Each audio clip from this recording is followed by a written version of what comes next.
मुअज़्ज़िज़ नाज़रीन, अस्सलाम वालेकुम। इससे कबल 2 हिस्सों पर मुश्तमिल वीलॉग्स में हमने आपको बताया कि मुसलमान ममालिक की आलमी तंजीम ओआईसी क्या है और इसके इत्तेहाद, फलाह बहबूद और आलमी फोरम्स पर उनके हकूक के लिए इसका क्या किरदार है। इन वीलॉग्स में हमने आपको बताया कि जिन अगराज व मकासिद के लिए ये फोरम कायम किया गया था, इनमें से कितने फीसद मकासिद पूरे करने में कामयाब रहा है। तहम आज का वीलॉग अगरचा है तो एक मुख्तलिफ टॉपिक, लेकिन अगर इसको इसी ओआईसी के तनाजुर में देखा जाए तो आपको पता चलेगा कि मुसलमानों के कत्ले आम में कुफार, यहूद और नसारा के साथ साथ अपने ही नाम निहाद मुसलमानों का क्या किरदार है। आपसे गुजारिश है कि अगर आपको वीडियो पसंद आए तो इसे लाइक करें, कमेंट करें और दोस्तों के साथ शेयर करें, ताकि फ़लस्तीन के मामले पर अरब ममालिक का घिनौना किरदार पूरी मुस्लिम उम्मा के सामने लाया जा सके।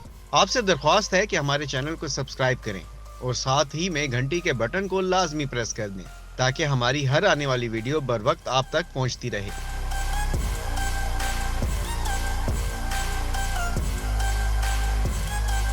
जी तो नाजरीन, बात हो रही थी ओआईसी के रुकन अरब ममालिक के किरदार और फ़लस्तीन में मुसलमानों के कत्ले आम की।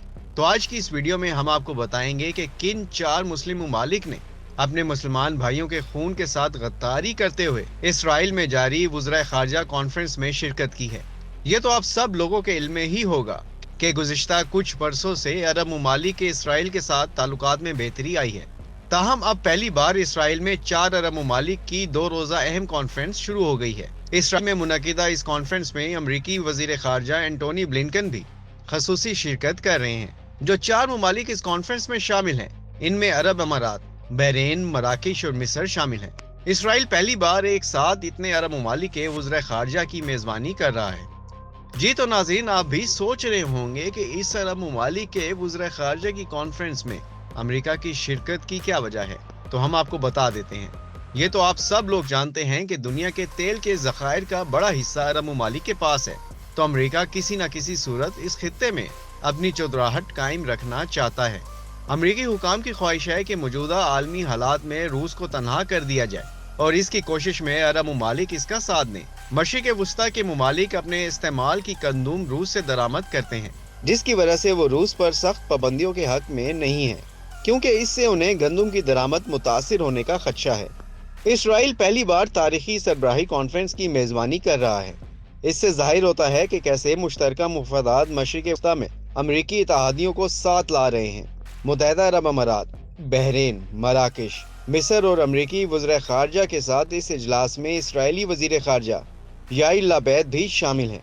नाजरीन, आप इस कॉन्फ्रेंस की टाइमिंग पर ज़रा गौर करें। ओआईसी वज़ीर ख़ारजा कॉन्फ्रेंस को अभी बामुश्किल 10 दिन गुजरे हैं कि इसी दौरान इसराइल में अरब ममालिक के वज़ीर ख़ारजा का इजलास मुनक़िद होना इस बात की दलील है कि मुसलमान दुश्मन कुव्वतें नहीं चाहती कि मुसलमान ममालिक का इत्तेहाद कायम रहे।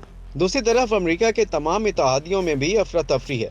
अफगानिस्तान से अमरीकी फौज के इनखला के फैसले के बाद अमरीकी इत्तेहादी खुद को गैर महफूज समझते हैं। इस नुक्ता नज़र से भी ये इजलास बहुत अहम है, क्योंकि अमरीका भी इसमें शामिल है। अमरीका मशरिक़ वस्ता में अपनी साख खो रहा है और इस इजलास में शिरकत करके और अरब ममालिक से ताल्लुकात इस्तवार करके एक बार फिर वो खित्ते के तेल पर अपनी इजारादारी कायम रखना चाहता है। इसराइल कई दिहाइयों से इस खित्ते के मुस्लिम ममालिक के साथ मसला फ़लस्तीन से बालातर होकर ताल्लुकात के क़याम की कोशिशें कर रहा है।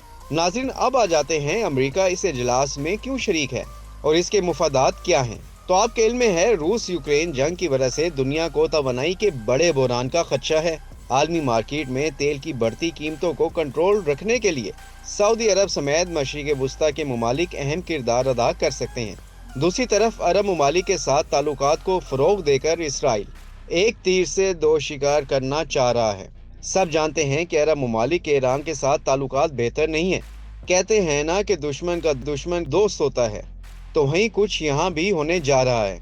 जी हाँ, इसराइल अरब ममालिक के साथ ताल्लुकात कायम करके ईरान को भी पैगाम दिया जा रहा है कि इसराइल उसे खित्ते में तनहा कर रहा है। ईरानी एटमी प्रोग्राम और जौहरी मुआहदे पर भी इस इजलास में बातचीत की जाएगी। आज की सूरत हाल पर गौर करें तो रूस मशरिक़ वस्ता को गैर मुस्तहकम करने की पूरी सलाहियत रखता है, जिस तरह रूस शाम में मौजूद रहकर कर रहा है। आखिर में मुसलमानों के अजीम कमांडर और फातह सुल्तान सलाहुद्दीन अयूबी के कहे गए तारीखी और यादगार जुमले आप तक पहुंचाना चाहूँगा। उन्होंने कहा था, अल्लाह ना करे اسلام کا نام جب بھی ڈوبا مسلمانوں کے ہاتھوں سے ہی ڈوبے گا۔ ہماری تاریخ غداروں کی تاریخ بنتی جا رہی ہے۔ رجحان بتا رہا ہے کہ ایک روز مسلمان جو برائے نام مسلمان ہوں گے اپنی سرزمین کفار کے حوالے کر دیں گے۔ اب اسی اجلاس کے حوالے سے ایک اور اہم بات بھی آپ کو بتاتے ہیں۔ اس اجلاس کے اگلے ہفتے اسرائیلی وزیر اعظم نفتالی بینٹ بھارت کا دورہ کریں گے اور اس سے قبل 30 مارچ کو اسرائیلی وزیر دفاع بھی بھارت جا رہے ہیں۔